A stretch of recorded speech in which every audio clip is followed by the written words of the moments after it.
All right, we are live. So thanks everyone for attending another one of my webinars here. For those of you who don't know, my name is James Wilson. I've got MTB Street Training Systems, the website bikejames.com. Helped a lot of riders over the last 10 plus years, everyone from weekend warriors to World Cup pros, improve their riding through understanding how to use street training and mobility training and a lot of these things that I talk about on these webinars and on my blog to improve their riding. So what I'm going to do today is share what I call my FPI system of program design. And what it is, it's just basically how I try to look at when I sit down, I'm looking at, okay, I'm going to write a program for somebody and create a program. What's kind of the basic framework, the system that I use? Because there's a lot of different ways to skin a cat. You know, some are definitely better than others. But the point is if you understand kind of the right questions to ask and then kind of the right ways to think about answering those questions, then it makes it a lot easier to make smart training decisions. Because a lot of times that's what it comes down to. You got to choose, you know, what am I going to do? Am I going to do A or am I going to do B? And understanding, you know, or, you know, a lot of times it's not just A and B, it's like a whole bunch of huge choice of stuff. I mean, you go look on the internet for ways to improve your mountain bike performance, you know, off-season training program, and you're going to find a ton of different options. And so, you know, again, there's a lot of different ways to improve, but understanding, you know, kind of what questions to ask and how to answer those questions can help you make a smarter decision and perhaps choose a program that is geared more towards what you're looking for and avoid some of the common mistakes that people make. So what I'm going to do is I'm going to switch over to the PowerPoint that I have put together. And again, the PowerPoint's more to keep me on track than anything else. And so I'm going to go through that real quick. And we do have the chat room. We've already got Mike saying, "What's up, James? What's up, Mike?" So yeah, anyone who's attending, please just, you know, say hi, introduce yourself. And you got any questions, you know, post them up there. The way that this is set up, I can't see the questions as I'm doing the PowerPoint presentation. And so I'll be able to see them though directly after. So anyway, but as you have questions that pop up, just go ahead and post them up there on the chat board. And that way I can get to them as soon as I'm done with the kind of the overview. So without any further ado here, I got to get the screen share going and then we'll be ready to go. So, all right, and boom, we are set. So FPI system of program design. What is the FPI system of program design? It's created to help me filter new information and options, more than one option usually, and options while staying focused on the needs of each client. And so, like I was saying earlier, there's a lot of stuff, a lot of information that's constantly coming our way.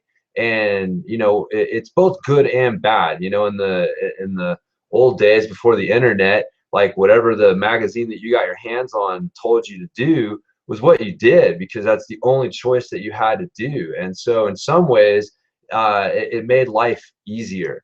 And so now we have all this information, and so the trick is how do we filter this information, all of these options that we have, while staying focused. In my case, I created it because I'm training a lot of different clients.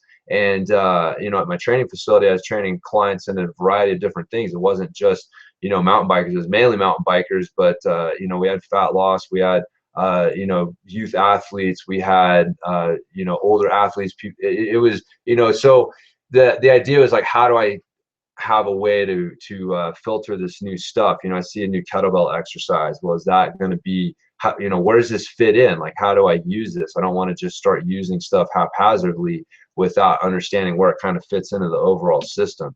And the other thing that it does is it helps you avoid common mistakes, like choosing the wrong exercises, methods, or loads, and which pretty much covers the entire spectrum. I'm not sure what else you can do with a program. And so, you know, your common mistakes pretty much encompass everything. And what it boils down to is somebody choosing the wrong exercise. So either something that's too complex, or choosing the wrong exercise to get in shape for their specific sport, methods, you know, just, you know, different 3 sets of 10 is pretty simple, using an undulating wave pattern, blah blah blah. Like, that's a really complex method.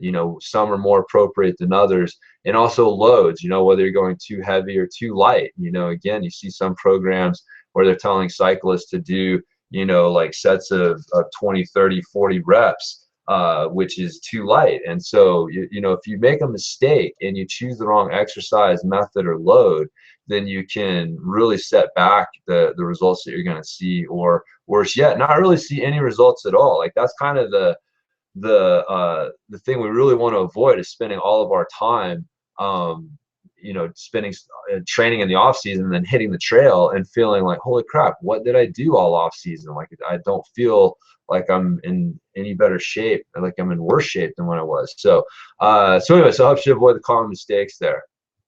So what is FPI? Number one is focus. Focus. What is the purpose of the program, phase, and workout? And this is kind of the big picture question that you need to ask yourself. So what's the purpose of the program?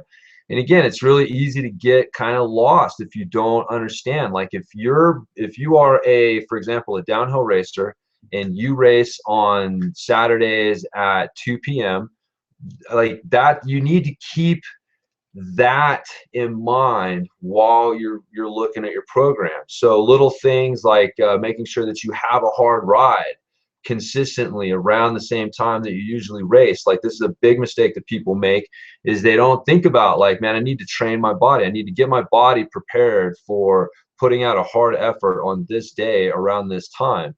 And so, just something as little as that can make a difference. But beyond that, just remembering, what is the specifics of your sport and your discipline. If you're, hurdling down a mountain in 3 to 5 minutes versus on a cross-country race course for, an hour and a half to hour and 45 minutes versus a 2-day enduro stage where you've got a couple stages, or, 3 to 5 stages where you're going extremely hard with, easy transfer stage in between. Like, all of these things are different, and so and they all require, like, just kind of but if you're not thinking about, like, what is the point of this, it's really easy to just start doing stuff and not realize why am I doing this.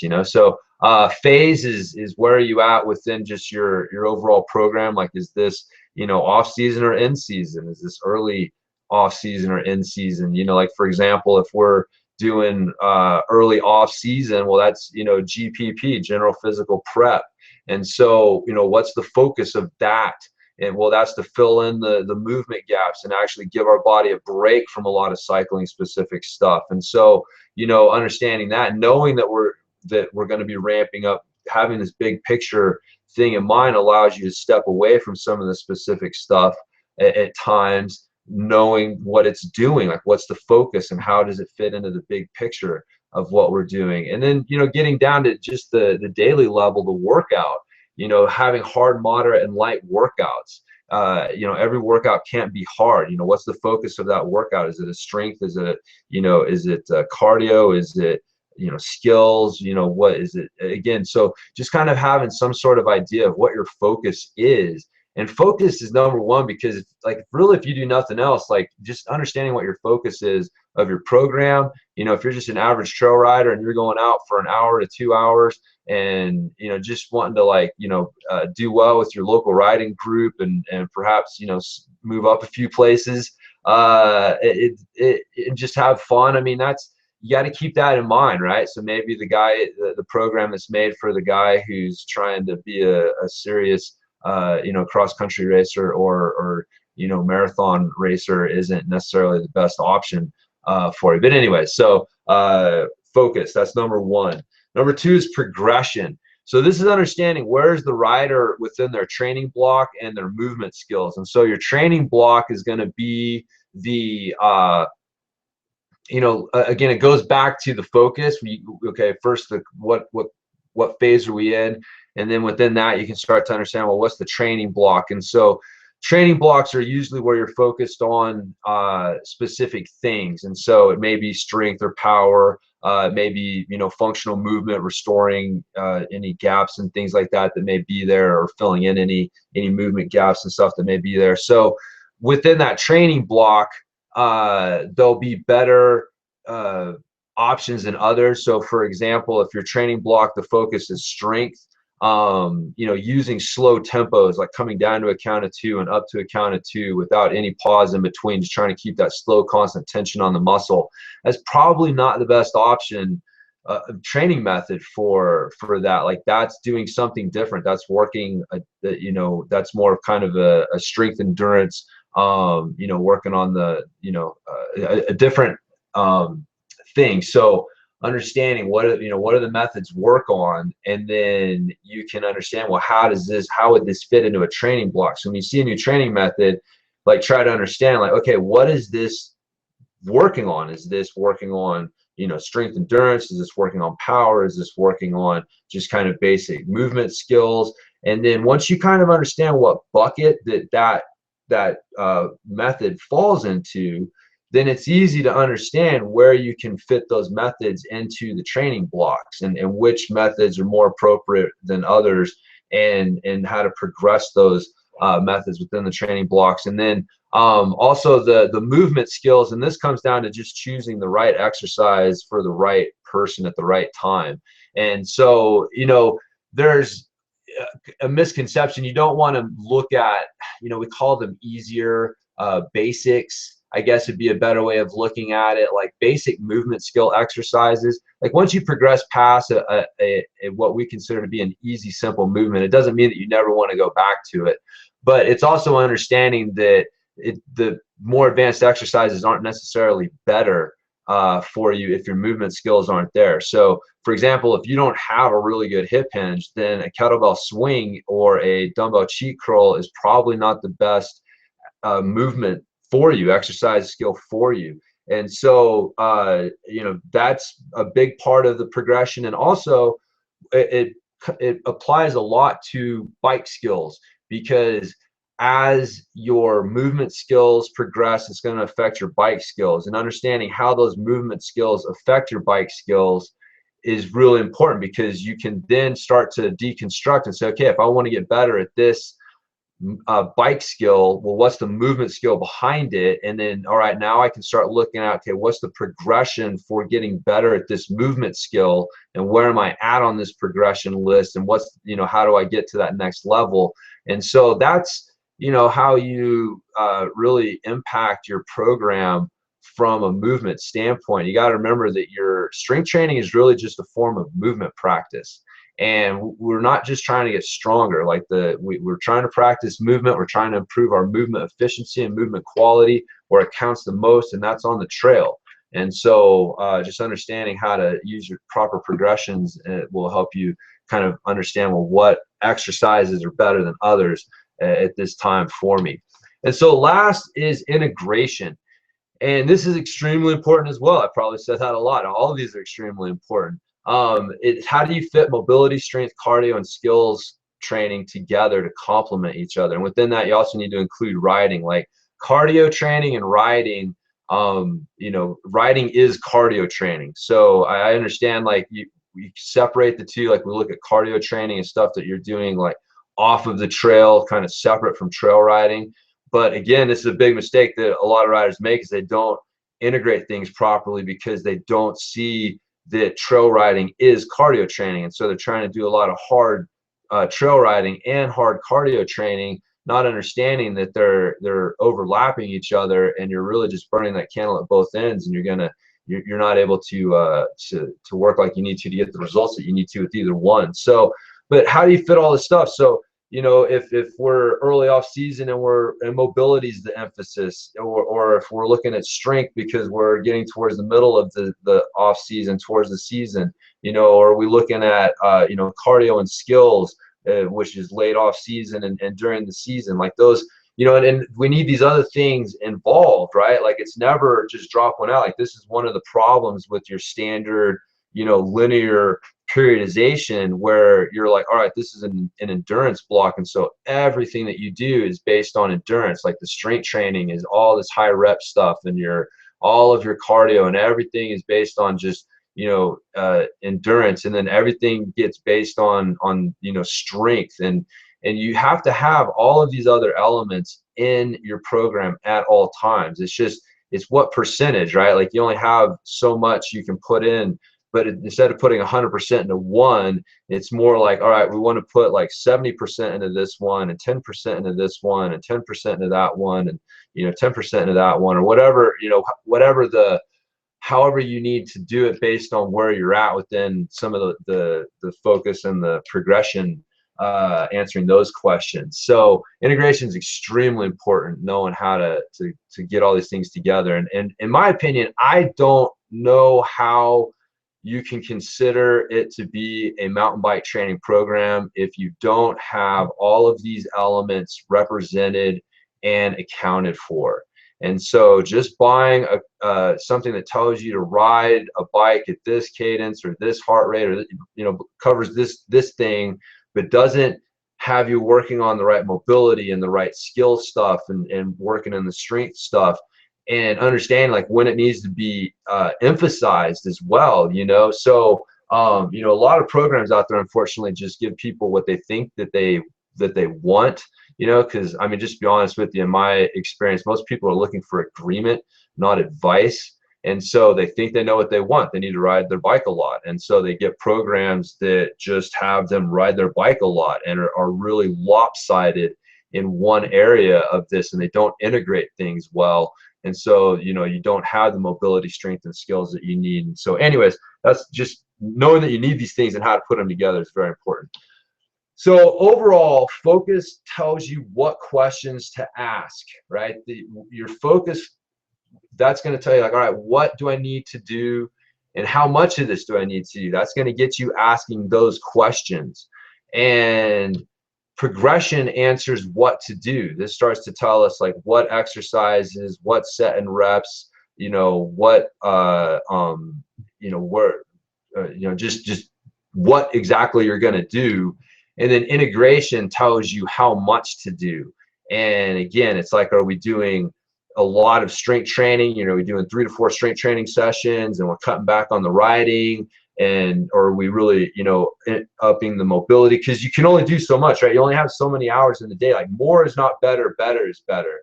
And unless you're a professional rider who's got nothing to do but train, you probably are pretty limited with how much stuff you can do. And so how much comes down to, well, how much time do you have? All right, well, now we need to look at, here's our focus. What are you doing? What are we trying to do here with this program? Are you an enduro racer? Are you just a trail rider? Are you a cross country racer? Where are we at right now with your movement gaps and basic fitness and strength?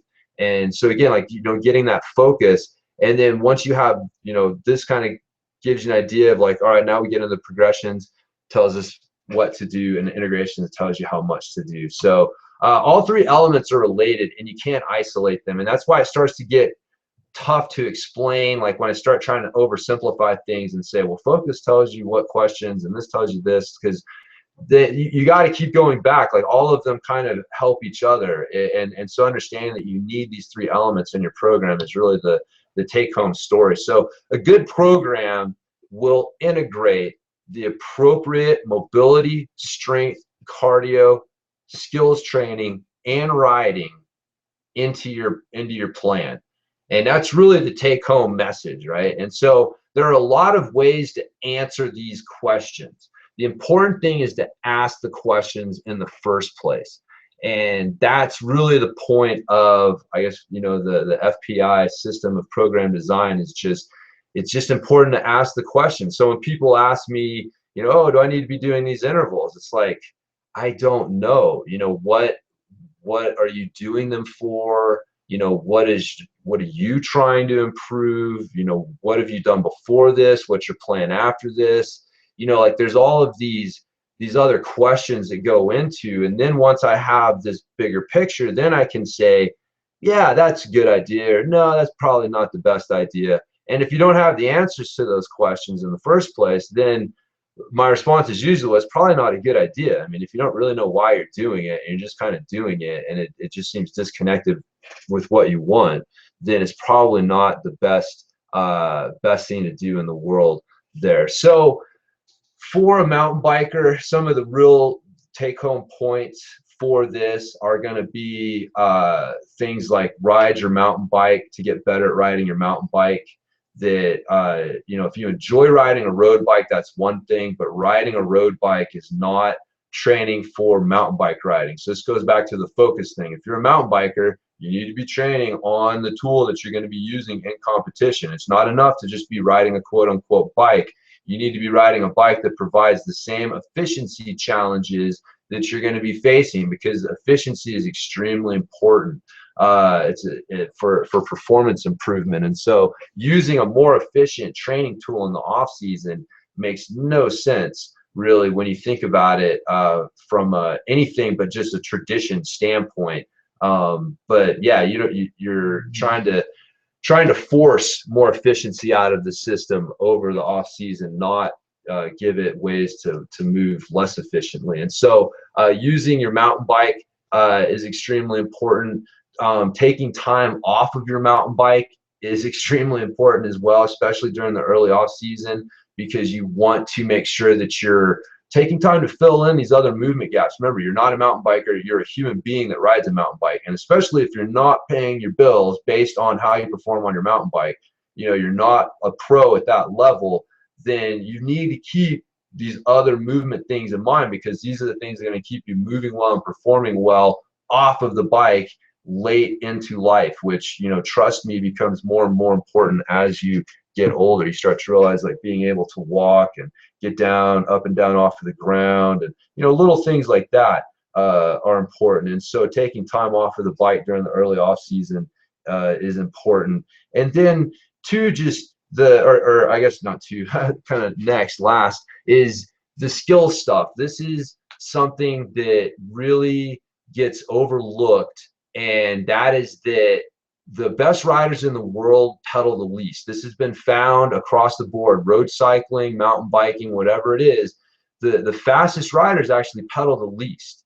And so what it means, they're really good at pedaling. When they get a chance to pedal, they're very powerful and efficient at it. So there's something to that. But the other thing is that they're very efficient when they're not pedaling.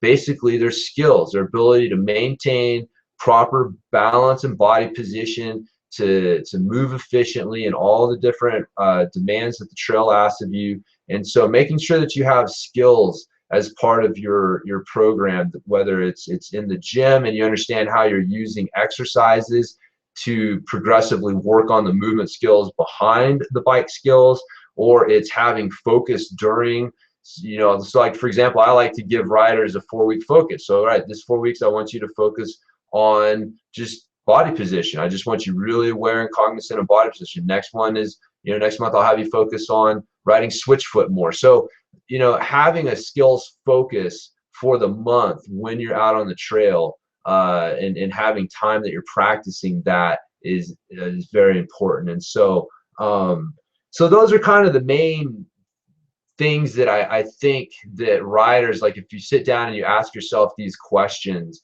that you'll see that these are the disconnects. If you look at most mountain bikers off-season training programs, most of the time I'm like, are you sure you're training for mountain biking? I mean, it looks like you're training for road riding. I'm not sure what you're training for here. There's little to no skills training. There's little to no real movement and strength training here. There is a huge, huge emphasis on pedaling-based cardio. Remember, pedaling is not the only way to build your cardio. There are other ways to build your cardio. And cardio is very specific to how you build it. So pedaling-based cardio has some transfer to other, but it's pretty much specific to pedaling. So yeah, you know, most people have this heavy pedaling-based cardio program that's emphasizing, you know, low tension, high RPM spinning. And again, it's like, none of this represents the trail. None of this, it looks like the trail in any way, shape, or form. And it's just, so again, this is why I raise an eyebrow at some of the things that I see, and why my programs tend to look markedly different than some of the other programs. It's basically because these are the questions that I ask, and as you can see, they'll lead you to some different answers. So that's it. You can learn more at bikejames.com, and again, I'm going to be sticking around here to answer everybody's questions that you might have. And but I hope that this makes sense. Again, there are no hard and fast answers. That's the hard part here. I wish I could just tell you, like, hey, do this, and this will work for everyone at every stage of the game and at every stage of their riding. but that's not it. It's more a matter of knowing the right questions to ask, and then how to like filter the information to put it in the right buckets so that you can answer those questions. That really is what it boils down to. And you know, you may not necessarily be doing this to write your own training program. You know, you should be doing this. You are your own best advocate. So you should educate yourself to the level that you can look at a training program and make an informed decision as to whether you think that this is going to be a good idea for you or not, and something that would be worth investing your time and energy into. Because like I said, there's nothing worse than investing your time, money, and energy into an off-season training program and then hitting the trail the next season and being like, what did I just do? I just wasted all that time. And so, which is an extremely common story, unfortunately. I was just talking with a client who was visiting me over the weekend. That's exactly what he told me. Last off-season, all season on a road bike, on a compy trainer, and hit the trail the next in the spring, and was like, man, it just felt like I hadn't done much of anything at all. And versus doing the strength training, focusing on the skills and mobility, you know, and it's a marked difference. You know, it feels when you hit the trail, you feel like I never stopped riding, or you're actually like better. And so when you do the right stuff, it can make a huge impact. So anyway, so that's it. I'm going to go ahead and stop sharing the screen here and go back here.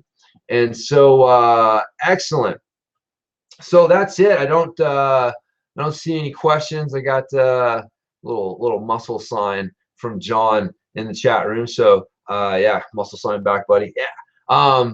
That's it. If I still got a couple people online, so if anybody's got any questions before I wrap up here, certainly jump in and let me know. But you know, like I said, hopefully that made sense. It's one of these subjects that it makes sense in your head, and then you try to explain it, and you're not always sure whether it comes across as clear as you hope that it had. And so yeah, Hans, no problem.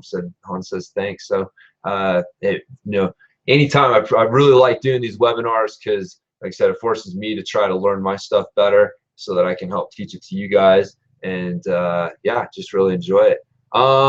Let's see. Okay, we got some questions coming in. Mike, what's a good way to assess your skills? Well, a good way to assess your skills, most people probably got a pretty good idea of where they have problems with their skills. The real question is, where is the problem with that skill? For 90% of riders that I've come across, they really don't have body position down like they need to. And so what happens is, if you don't, good body position, a good attack position, which is where you're going to start initiating a lot of your trail skills from, like you know, cornering the bike and just kind of you know, like descending through rock gardens and navigating, stuff like that. You got to think about spreading your weight out over the top of the bike, because the trick is you got to get enough weight behind the center of gravity, your bike's center of gravity, so that you're not going to flip over the handlebars. But you need weight on the front end to keep pressure on the front tire so that you can steer. And as soon as you start to lose that, as soon as you're you know, a good neutral position in general is going to be your chin over your stem. And the closer your chin is to your stem, and again, like, don't get focused on chin to stem. It's more, I got to get my butt back and my chest down. And if I'm doing all of those things properly, it will result in my chin getting down close to the stem. Whereas if you just focus to like, oh, I got to get my chin down there, you can do all sorts of funky stuff. So don't get too hung up on the chin and the stem. The chin is more of kind of a landmark that you can use to check yourself. So if you've gotten down into a good position, then you can check and see and like, okay, yeah, all right, I'm there. And it's also a real good landmark to check when you're on the trail. Like, if your face starts to come away from your stem and you're not meaning to do it, like you're not, you know, moving yourself, then what's happening is you're starting to lose the weight spread. You're starting to centralize the weight. You're starting to take weight off of the front end, and you're starting to lose so that takes off your ability to brake and corner. And so my point is that you want to really own that body position. Make sure that that's not it. That whatever skill that you're finding yourself having trouble with, that it's not just a matter of when you go to execute it, that you lose the body position that you need. and then just being, you know, cognizant and working that on the trail. But I mean, as far as assessing the skills, it's really, you know, body position is kind of the first and foremost. You got to make sure you got that dial, because that's extremely important. The second one, standing pedaling, is a skill. That's another one that most people really don't have down very well. You need to spend time working on standing pedaling. So those two are kind of the top two that I find people struggle with. And once you have those two down, the others are a lot easier to pick up. And so, you know, those being cornering, and then you know, manualing, and then lifting the rear end, and kind of taking those things into bunny hops and stuff. So that's the cool thing with mountain biking. Like, really, there's only a few skills. Everything else you do on the trail is really just, it's a handful. Like switchbacks. You know, switchbacks are just a combination of switch foot riding and cornering, and it's a combination of these other skills. And so, but anyways, hopefully that answers your question. It may not have, but feel free to follow up if you have anything there. I'm just kind of getting rid of some of the ones here. Examples of a training block. So John wants to know about examples of a training block. So for like a GPP, general physical prep training block. Training block's generally going to be 8 to 12 weeks long. So you're looking at 2 to 3 4-week phases within that. And so, you know, for you know, like exercises, I might progress for like the hip hinge over. I might progress from something like the Bulgarian goat bag swing to a kettlebell sumo deadlift to a stagger stance deadlift. You know, and within the sets and reps and stuff, like progressing from, you know, 3 sets of 10 to 3 sets of 8 to, you know, 3 sets of 5. And again, this is, you know, this is pretty standard. It's not, you know, there's no magical. People are like, wow, that's pretty like simple. And it's like, yeah, simple. No one said it, you know, simple's not easy though, right? Like we're not talking about this being easy. It's just simple progression schemes where you're working from, you know, the higher reps down to the lower reps. We're working on kind of building the muscular endurance and the postural endurance. So doing things like the, you know, the 2-2-0 tempo, you know, in phase 1, phase 2, adding, you know, like a 3-second pause at the bottom. You know, phase 3, just really just kind of letting the load, you know, maybe adding like a pause at the bottom. But so, you know, that would be kind of an example of like how you would progress. Look at, okay, what's the point of this block? First, you got to figure out what's the point of the block. What is it? Is this, you know, general physical prep, which is, you know, generally kind of early off season? Is this specific physical prep, which is late off season? Is this competition, which is in season? So first, you got to answer that question, and then you can start to, like I said, now you start to see like, okay, what's an appropriate progression of exercises? What's an appropriate progression of set and rep, you know, loading parameters throughout this, and then you just kind of, you know, plug that in. So so yeah, I know that's probably not super specific. So again, if you have like some specific questions within that, please let me know. But that's kind of an example, like I said, of what I would do with you know, just like an early prep. You know, start with the basics and move to the more advanced stuff. And you know, really, the exercise, a lot of it boils down to like, where are you at with it? So even if I got someone in like a late, you know, off season, where if someone had them from the beginning, they would be doing more advanced exercises than someone who isn't. So even though I might still be using similar loading parameters because it's late off season and we're trying to get similar things, the actual exercises that I choose are going to be different because each rider is going to be in a different place in their movement progressions. And so, but again, so hopefully that gives you an idea of kind of how it would work. All right, so Hans says, if I just focus on the kettlebell conditioning program in the off season, would that suffice combined with base aerobic training? Yeah, and remember, we're always talking, you know, good, better, best. So we're always, the question is compared to what, right? So is that a good is that a good plan compared to what most riders are doing? Yeah, that's great, because most riders don't have something like the kettlebell conditioning program, which works on, you know, grip strength, endurance, and your postural, your mountain bike specific movement, postural endurance. Big ass fucking term, I know, but you know, it works on the postural endurance that you need on the bike in a very specific way. And the kettlebells are cool because they do it in a way that like dumbbells and barbells have a tough time doing as effectively. So that's why, like, even in my ultimate MTB conditioning or ultimate MTB workout program, I've got kettlebells in there. But the yeah, so because you're getting elements of mobility, strength, high tension cardio, which even within cardio you have to look at. There's a difference between high tension and low tension cardio, and everybody listening to this, if you've been on the show before, you know exactly what I mean.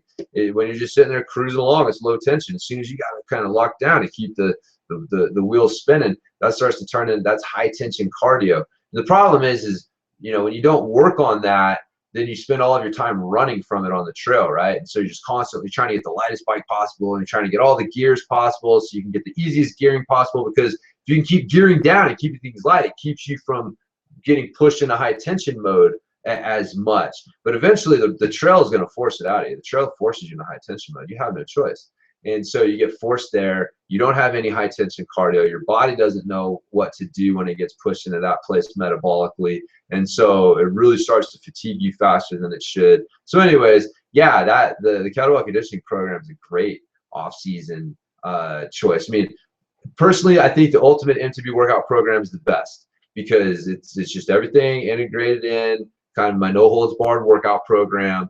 But I know that not everyone has access to, you know, full gym and or blah blah blah. So the kettlebell, the dumbbell, like those programs are based on, all right, if we have this tool, we have some restrictions here.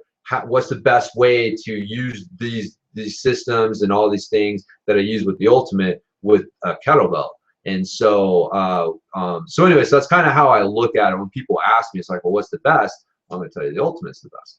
But if you're telling me like, okay, I'm going to use the kettlebell in you know, in conjunction with this, like, man, that's a great plan. You're gonna do really well with that. So anyways, hopefully that that answers. And as far as like the base aerobic training goes, remember you know, how you're doing it is important. So make sure you're using your mountain bike as much as possible. Even if you're on the stationary bike, remember the whole idea, like our cardio system's dumb. It doesn't know anything. It responds what the brain tells it to do. The brain is the one in charge.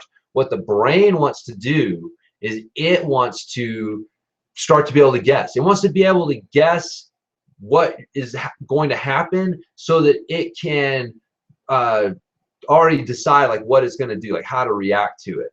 And so the performance gaps pop up when there's a difference between what the brain's expecting and what it encounters.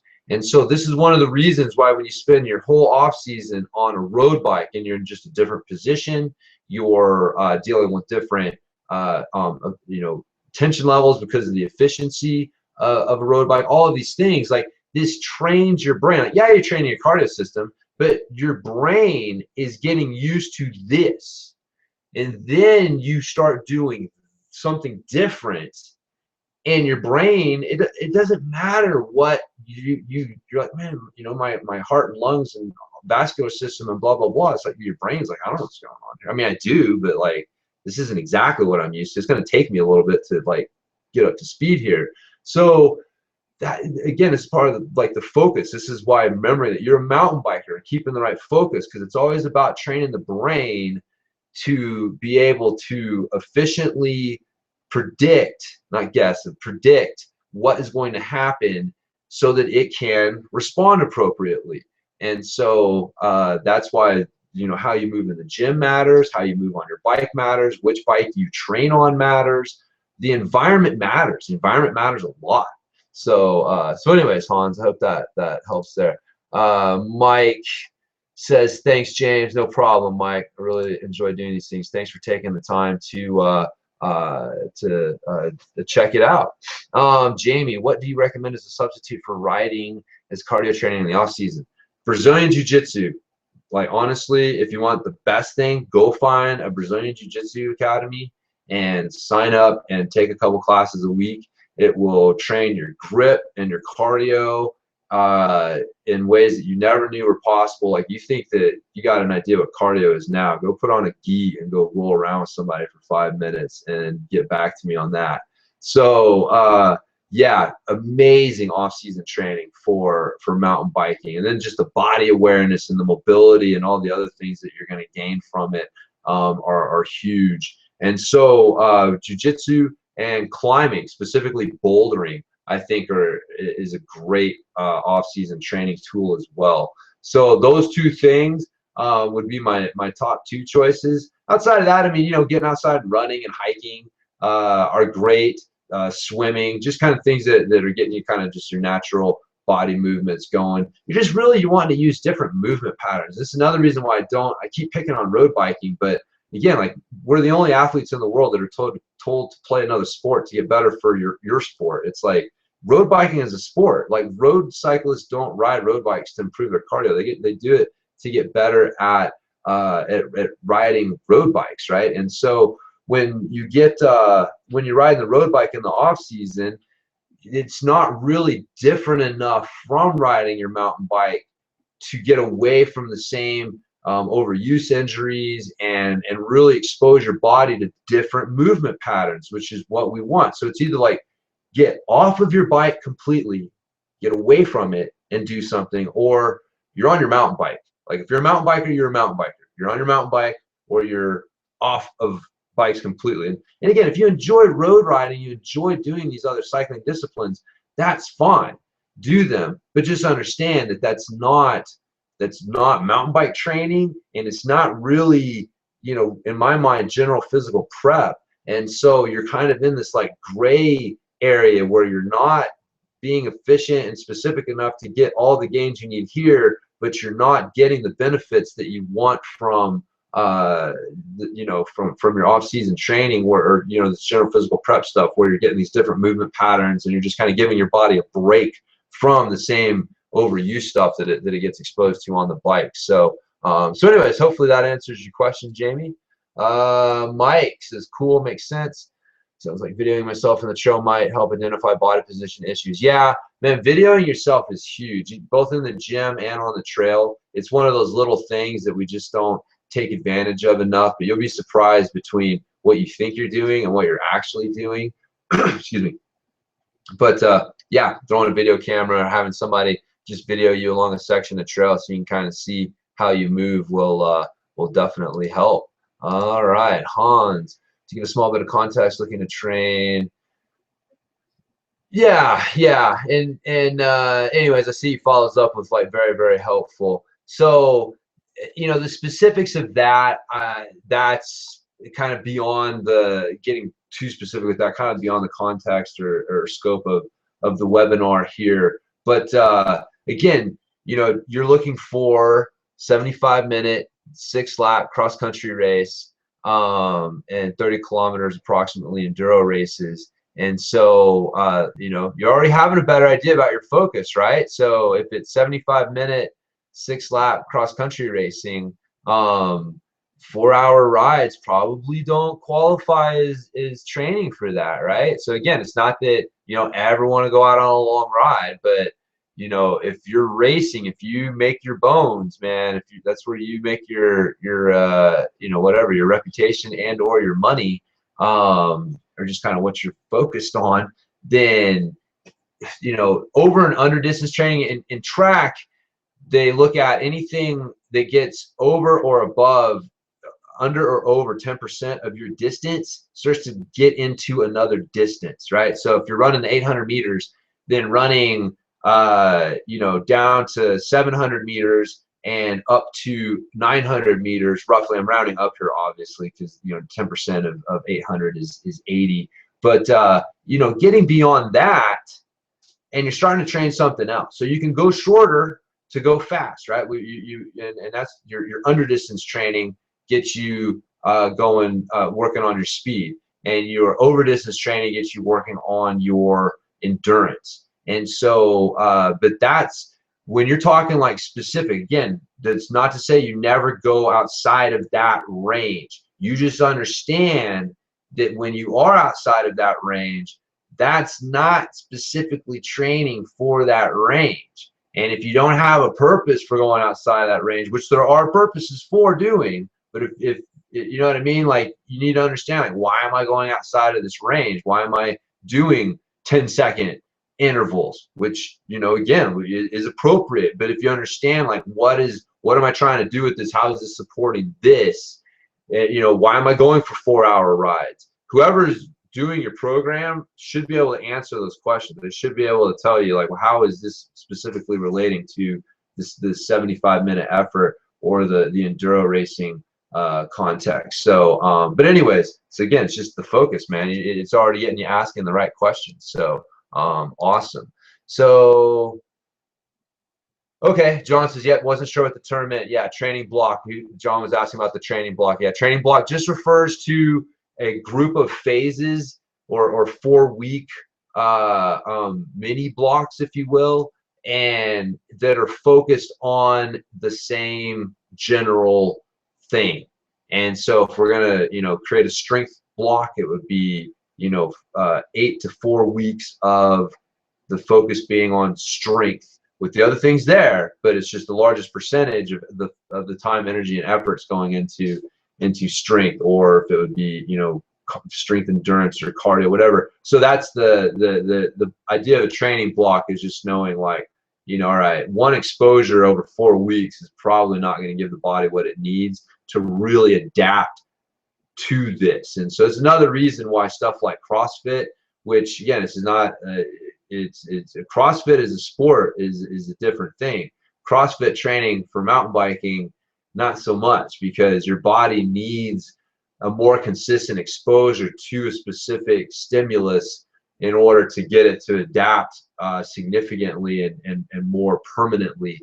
And so, you know, having, you know, one workout every 4 to 6 weeks where you're focused on strength isn't really going to significantly improve your strength. Whereas if you spend, you know, 8 weeks, you know, 2 4-week blocks with that focus on strength, you're going to come out of that much stronger, and that strength is going to be much more well grounded. It's going to stick around more. So when you switch your emphasis to something else, you still have strength, so we're still doing some stuff with it. It's just, it's not going to erode as quickly. So anyways, hopefully that helps even clarify more. Not that you were asking for more clarification, but that's just what I do. Jamie says, yeah, you're looking at BJJ, do it, and then let me know what you think. Drop me an email at james@bikejames.com and let me know how you enjoyed it. You might who knows, we might have another BJJ convert. It's funny, mat time and trail time start fighting with each other. I hate to admit, but BJJ can become your new addiction. So all right, I got one more question here. Mike says, are using power meters a great way to see progression? How many watts is a good base level? All right, so this is one, I have to plead a little bit of ignorance in that I don't have a lot of experience training with power meters. I just, for a couple reasons. One of the main reasons being that just the majority of my clients have never had them, and so it's just never made any sense for me to spend a ton of time with them. Now, with that said, they're a great way to see progression, yes, because they're external numbers like power, and I group heart rate in with this as well, but there's this idea of, like, you know, using external numbers to drive training. And the idea is that it's a backwards thinking thing, right? They look at the best and they say, well, what do they do? What's their VO2 max? What's their power? Blah, blah, blah. And so there's this idea that, like, well, if I can achieve these numbers, I'll be this person. And then the training programs get created based on that. Like, well, I've just got to get you from this number to this number with this assumption that if you get here, then you're going to be this person. And as we all know, it doesn't always work that way. In fact, it doesn't work that way a lot of times. So I like to use RPE, rate of perceived exertion. For me, is a much better tool when I'm doing cardio. And so what I'll do is I'll use power and or heart rate to measure progression, because you want to have a number that gives you some sort of objective number to, some sort of objective view of how you're performing. But on the trail, when you're on a hard ride, or if you're racing, like, are you using power to dictate how hard you go? No. What are you doing? How you feel, right? So again, there's this disconnect. If you're not looking, if a power meter is not what you use to dictate how hard you go, then but that's what you do in training. But then you jump on the trail, you go into a race, and that's not what you're doing there. There's a disconnect. And this again goes back to that focus thing, where if this is driving your training, then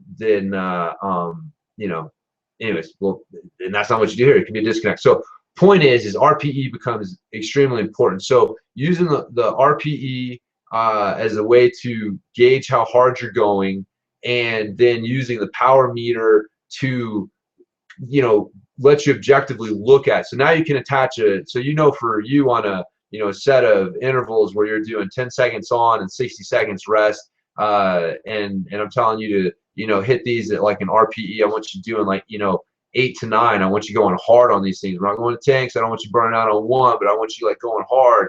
And and then you see, well, this is the power that I'm at. Like an 8 to 9 for me on this workout is this number. And as that number goes up, then you know that you're progressing.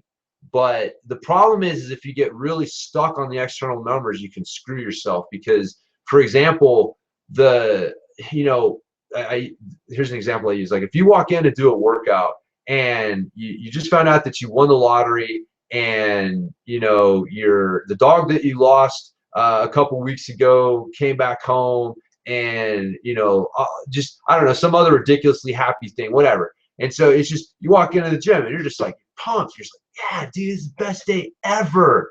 And your 8 to 9, your performance, the numbers, the wattage that you're going to put out with an 8 to 9 on that day is going to be good. It's going to be real good. It might even be like a PR kind of thing, So if you don't have some sort of context, then you come in the next week and that same dog got ran over. You found out the lottery ticket was fake, and your girlfriend left you because of the whole thing. Your 8 to 9 is going to be different. But if you're looking at that number that you put up last week and you're like, oh man, I got to beat that number. I got to beat it.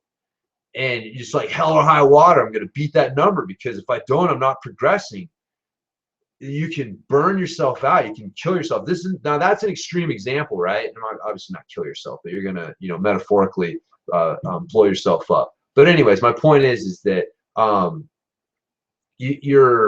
the numbers are important, but you don't want to get too hung up on them. Use them for like progression over long term, because enough times, like that's an extreme example that I just gave you, but enough times doing that a little bit over a long period of time adds up. And so that's why for me, I just caution people, like, yeah, use power meters, but don't get too hung up on them as far as driving your day-to-day workouts. Use them more as kind of an objective gauge to watch trends over time, as opposed to really driving you nuts on a day-to-day basis, sort of thing. So anyways, hopefully that answers your question, Mike.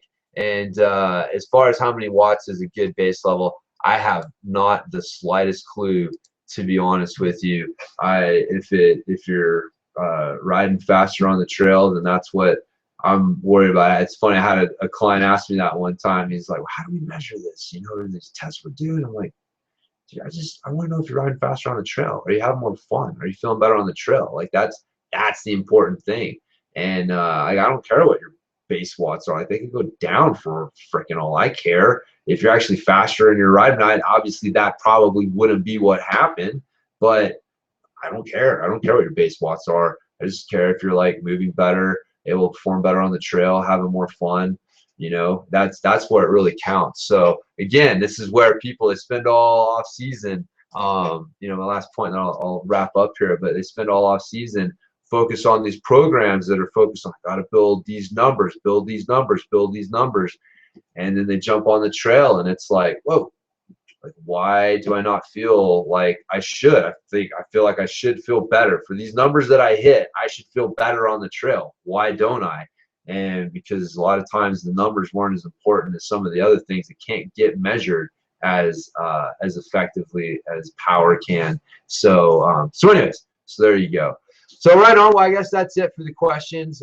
Probably ran everybody off with my long rambling answers there. But anyways, it's been a pleasure doing this webinar. Plan on doing another one here soon. You can find out more about me and the training systems and stuff like that I'm talking about at bikejames.com. I've got a bunch of free stuff you can sign up there to get an example. Free kettlebell workout, free dumbbell workout.